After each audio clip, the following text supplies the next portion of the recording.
మన జమ్మలమడుగులో అత్యున్నత పరిమాణాలతో Aaradhya dental hospital, intraoral scanner, laser dentistry, OPG ద్వారా డిజిటల్ ఎక్స్రేతో మన జమ్మలమడుగులో ట్రీట్మెంట్ అందించబడును. ఆరాధ్య డెంటల్ హాస్పిటల్, అందుబాటులో ఆధునిక దంత వైద్యం, కాపు వీధి, జమ్మలమడుగు. ఒక తప్పుడు పేరు, తప్పుడు ఫోన్ నెంబరు, తర్వాత లోపల ఈ కంటెంట్తో ఒక స్పీడ్ పోస్ట్ స్పీడ్ పోస్ట్ పంపించినాడు. అదే పంపించిన వ్యక్తి పేరు అయితే ఆర్ ఈశ్వరెడ్డి అని రాసినాడు. బృందావన్ అపార్ట్మెంట్, గోకుల్ నగర్, కొరపాడు రోడ్ అన్నాడు. సరే, అడ్రస్ తప్పు ఉంది, వెరిఫై చేసినాం. మొబైల్ నెంబరు తప్పు ఉంది, వెరిఫై చేసినాం. దీంట్లో ఉండండి కంటెంట్ మొత్తం అంతా ఒక 4 పేజీలు కంటెంట్ రాసినాడు. దీని ముఖ్య సారాంశం ఏంటంటే, అతను ఫైనల్గా గతంలో 1982లో మా అబ్బాయి అయినటువంటి గల్లూరు పెద్ద వీరారెడ్డి గారు ఎలా మర్డర్ అయినారో అలానే నిన్ను మర్డర్ చేస్తాం, మీ ఇంట్లో ఉండగానే వచ్చి నిన్ను చంపుతాం అని ఈ లెటర్ రాసినారు. తర్వాత పల్లపాడు చంద్ర అని నా ఆప్తుడు, కావాల్సినవాడు, ఎప్పుడు నాతో పాటే ఉంటాడు. ఇతను చినియలకు సంబంధించి ఆర్టీఐ పెడతావా, నువ్వు కలెక్టర్కు కంప్లైంట్ ఇస్తావా, నిన్ను ప్రవీణ్ రెడ్డి ఇద్దరిని లేపుతామని చెప్పేసి ఆయనకు ఒక లేఖ పంపించినారు. నేనేమంటున్నా అంటే, ఇంకా 1980 రాజకీయాల్లో కొందరుండి ఫ్రస్ట్రేషన్లో డిప్రెషన్ లేకపోయి అప్గ్రేడ్ కాలే. వాళ్ళు టెక్నాలజీ చాలా పెరిగింది. 1982కి ఇప్పటికి 2026కి ఎంతో టెక్నాలజీ పెరిగింది. ఈ అప్గ్రేడ్ కాకుండా ఎవరైతే ఈ లెటర్ రాసినారో వారిని ఉద్దేశించి చెప్తానా, దయచేసి ఎవరన్నా నా రాజకీయ ప్రత్యర్థులు కానీ రాయకుండా ఉనింటే కనుక నేను మిమ్మల్ని కాదనేది.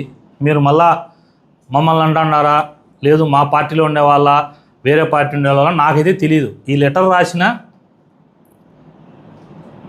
నీచునికి చెప్తానా,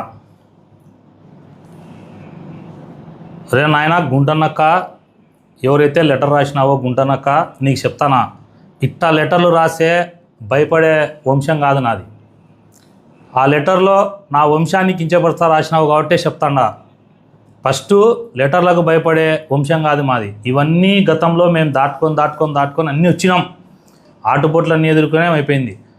నేను ఫైనల్గా మీరు వార్నింగ్ అనుకోండి, రిక్వెస్ట్ అనుకోండి, మంచిగా చెప్తాను అనుకోండి, లేదా ఇంకొకటిగా చెప్తాను అనుకోండి, నేనైతే చెప్తాడా, నా జోలికి ఎవడైనా వస్తే నా నడ్డీపుకు ఒక్క కత్తి దెబ్బ తగిలితే మీ వంశంలో, మీ కుటుంబంలో ఒకరికి 10 మందికి నాకేం చేస్తారో అది మీకు చేస్తాం. ఓపెన్గా చెప్తానా. ఎందుకు చెప్తానా అంటే, లెటర్లు రాసి దొంగ పేర్లతో, దొంగ ఫోన్ నెంబర్లతో, దొంగగా పోయి కెమెరా లెన్స్ ఆట పోస్టులు చేయించి నీచమైనోడు ఆ పని చేస్తాడు. దమ్ముంటే, ధైర్యం ఉంటే నీ ఫేస్బుక్ ఐడిలో పెట్టు ఆ లెటరు.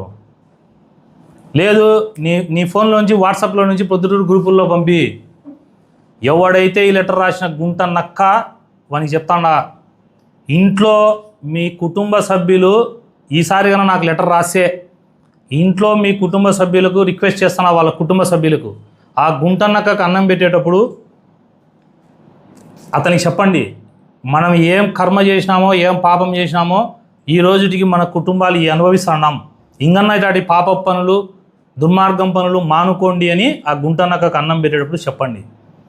ఆ గుంటన్నక్క వినలేదనుకో, నెక్స్ట్ నేను మా వంశం గురించి రాసినారు కదా, మీ వంశాల గురించి, మీ ఇళ్ళ వాళ్ళ గురించి రాయడం తప్పు. అయినా మీరు రాసినారు కాబట్టి నేను రాసి లెటర్లు మీ మాదిరి దొంగగా అడ్రస్ లేనోని పేరు రాసి, ఫోన్ నెంబర్ లేనోని పెట్టి, తప్పుడు అడ్రస్ పెట్టి చెయ్యను. నా అఫీషియల్ ఫేస్బుక్లో పోస్ట్ చేస్తా. లెటర్ను నేనే సంతకం పెట్టి నా అఫీషియల్ పేజీలో పెట్టి సంతకం పెడతా. రెండోది, నా వాట్సాప్, నా మొబైల్ నుంచి స్టేటస్ పెడతా. ఏం పీకుతావో పీక్కో గుంటన్నక్క. ముసలినక్క రాసిందో, వయసు నక్కలు రాసినాయో, ఏ గుంటనక్క రాసిందో నాకైతే అర్థం కావడంలే.